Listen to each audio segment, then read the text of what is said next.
Salam, Bapak Ibu terkasih di dalam Tuhan Yesus Kristus. Pagi hari ini saya akan berbicara firman Tuhan, belajar dari kehidupan Yusuf. Apa yang bisa kita pelajari dari pribadi Yusuf ini? Mari kita bersama buka di dalam Kejadian 39 ayat yang ke-20. Di sana dituliskan, lalu Yusuf ditangkap oleh tuannya dan dimasukkan ke dalam penjara, tempat tahanan-tahanan raja dikurung. Demikianlah Yusuf dipenjarakan di sana. Alkitab mencatat bahwa Yusuf masuk dalam penjara. Ya. Yusuf mengalami yang namanya dia difitnah oleh istri Potifar. Kalau kita lihat di Kejadian di ayat 12 sampai dengan 18, ya, di sana dituliskan bahwa bagaimana istri Potifar membalikan setiap fakta kebenaran. Ya, dia buat seolah-olah Yusuf yang salah. Dia buat seolah-olah Yusuf yang menggoda istri Potifar. Dia berusaha meyakinkan orang-orang yang ada di sana bahwa Yusuf yang salah. Dan ketika dia berbicara kepada suaminya, si Potifar, maka Potifar bangkitlah amarahnya dan menjebloskan Yusuf dalam penjara. Nah, kita lihat apa respon Yusuf ketika dia dijebloskan dalam penjara. Yang pertama, kita lihat bahwa ketika dia dijebloskan dalam penjara, apakah dia marah? Yusuf tidak marah. Apakah dia kecewa? Yusuf tidak kecewa. Apakah Yusuf salahkan Tuhan karena keadaan itu? Yusuf tidak salahkan Tuhan. Artinya dia bisa menerima dengan baik. Nah, di sini kita akan belajar, ya, ada dua hal, ya. Pelajaran berharga apa yang bisa kita teladani dari kehidupan Yusuf? Yang pertama, hal pertama yang kita bisa belajar dari seorang Yusuf adalah tentang hal mengampuni. Di dalam penjara Tuhan mengajari Yusuf tentang hal yang namanya mengampuni. Ya, bicara tentang mengampuni itu tergantung dari respon kita dengan Tuhan. Ya, artinya waktu kita mau taat untuk melakukan, waktu kita mau taat untuk mengampuni, sekalipun kita tahu itu sulit, sekalipun itu kita tahu itu kita tidak mungkin, bukan tidak mungkin, tidak mampu. Ya, tapi selama kita punya niat, selama kita punya keinginan yang kuat di dalam hati kita untuk melakukan firman Tuhan, maka di situ kita akan lihat bagaimana Tuhan tolong hidup kita. Tapi kalau kita tidak mau mentaati firman, ya, kita tetap mempertahankan kekerasan hati kita, kita tetap mempertahankan bahwa kita benar, kita tidak akan melihat pertolongan Tuhan dalam kehidupan kita. Ya, bicara mengampuni memang itu tidak gampang. Gampang untuk diucapkan, tapi tidak mudah untuk dipraktekkan. Tapi mari kita belajar untuk mentaati firman Tuhan. Ya, kita belajar untuk melakukan firman Tuhan.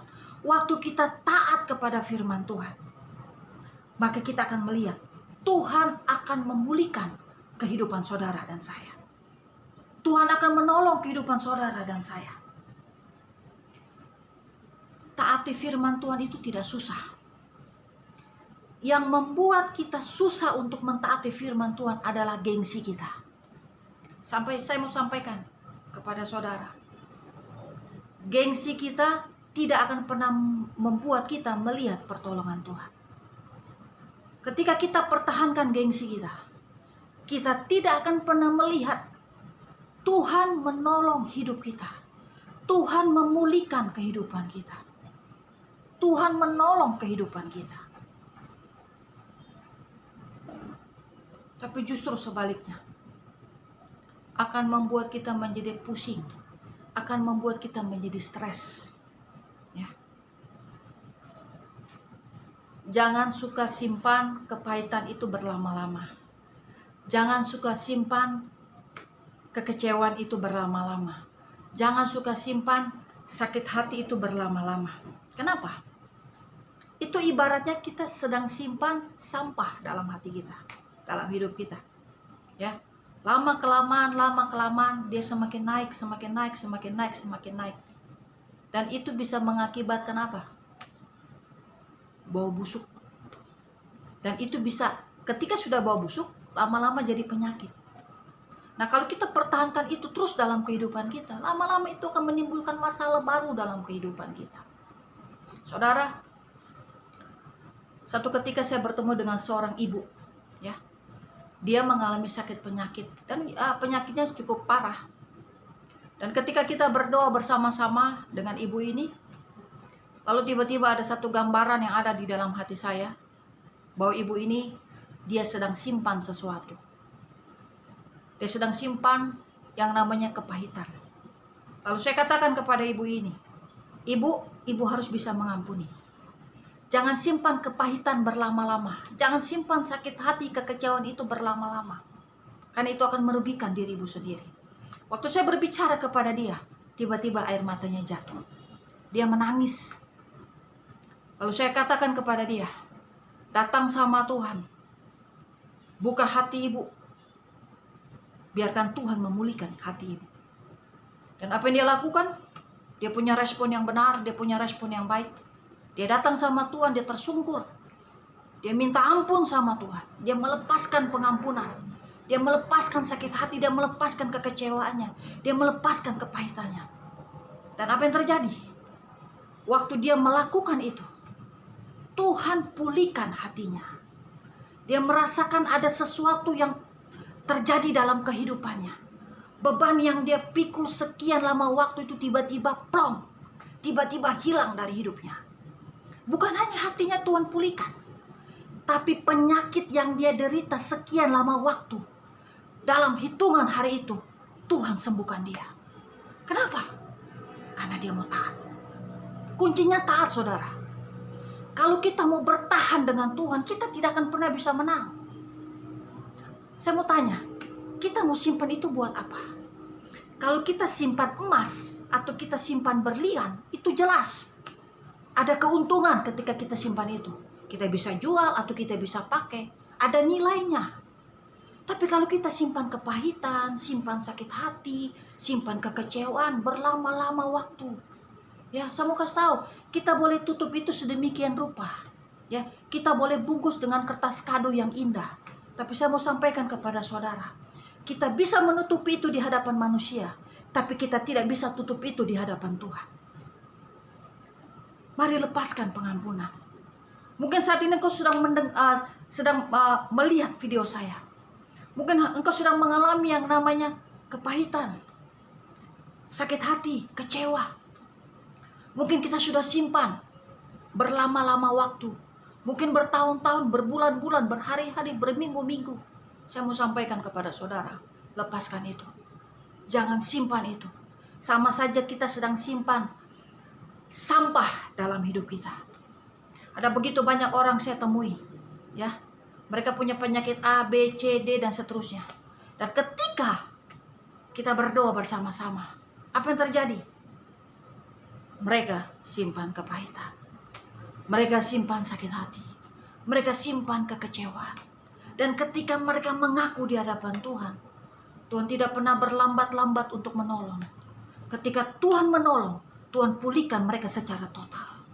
Kalau saudara ingin mengalami pemulihan Tuhan secara total, jangan keraskan hati. Kalau kita ingin mengalami pertolongan Tuhan secara total, jangan keraskan hati. Mari datang sama Tuhan. Akui semua di hadapan Tuhan.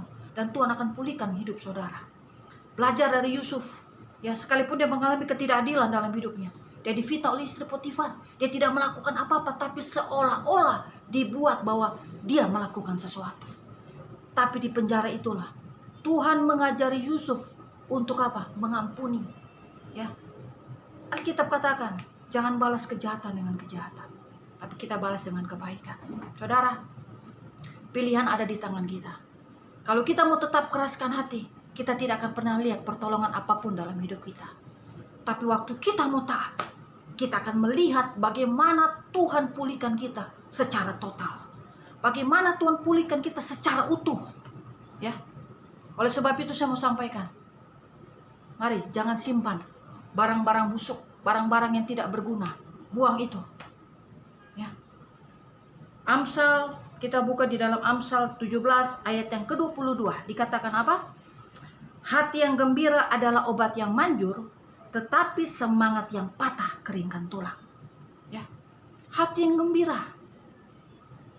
Hati kita ini harus bersuka cita. Hati kita ini harus bergembira, sekalipun mungkin saat ini ya kita ada dalam masa pandemi COVID-19, ya kita melihat keadaan semakin tidak menentu. Ya mungkin juga bisa bikin kita stres, bikin kita jenuh.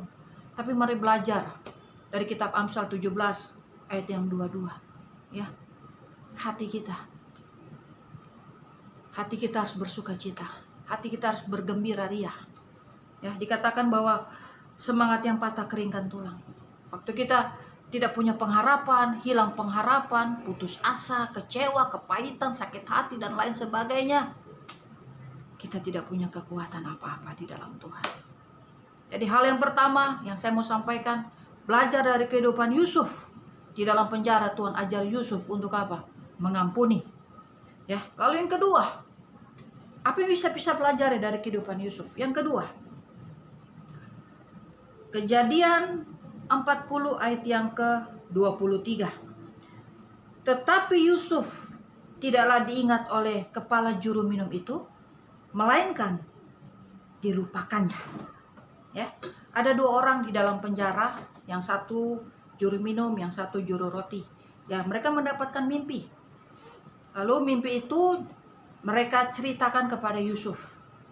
Ya, si juru minum dia ceritakan kepada Yusuf tentang mimpinya. Dan si juru roti juga demikian, ceritakan kepada Yusuf tentang mimpinya. Lalu Yusuf mengartikan mimpi dari juru minum, mimpi dari juru roti. Nah, juru minum mengarah kepada kebebasan. Sedangkan juru roti sebaliknya, mengarah kepada kematian. Nah, ketika si juru minum ini bebas, Yusuf bilang sama juru minum, nanti kalau kamu keluar, jangan lupakan saya di dalam ya. Oke. Nah, ketika juru minum ini bebas, apa yang terjadi? Juru minum ini lupa kepada Yusuf. Ya. Apa yang kita bisa belajar dari kehidupan Yusuf tentang hal kesabaran? Yusuf harus menunggu sekian lama waktu sampai dia bebas dari penjara. Alkitab katakan 2 tahun. Ya, 2 tahun Yusuf di penjara. 2 tahun ini bukan 1, 2, 3, 4 minggu, bukan. Itu jaraknya panjang. Ya, Yusuf harus menanti lama. Dia harus menanti dengan penuh penantian, dengan penuh kesabaran. Ya, tidak gampang. Tapi Yusuf lakukan itu dengan baik. Ya, sampai akhirnya ketika Firaun bermimpi, maka juru minum inilah dia bercerita kepada Firaun tentang Yusuf setelah dia 2 tahun di penjara. Nah, apa yang bisa kita lihat ya? Kesabaran. Mungkin hari-hari ini kita sedang diuji yang namanya kesabaran. Ya, kita sedang diuji dalam hal kesabaran. Atau mungkin kita sedang bergumul-gumul, ya. Mungkin kita sedang bergumul-gumul untuk sebuah jawaban doa. Atau kita sedang bergumul-gumul untuk sebuah pekerjaan. Atau kita sedang bergumul-gumul untuk kita punya usaha. Kita sedang bergumul-gumul untuk kita punya bisnis.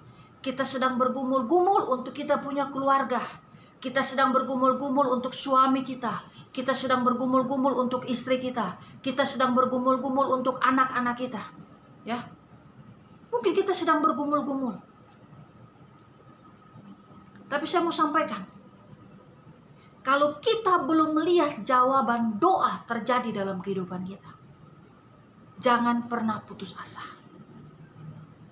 Karena bicara penantian ini bicara panjang, saudara. Ya. Terkadang orang tidak tahan, karena ini merupakan titik-titik rawan.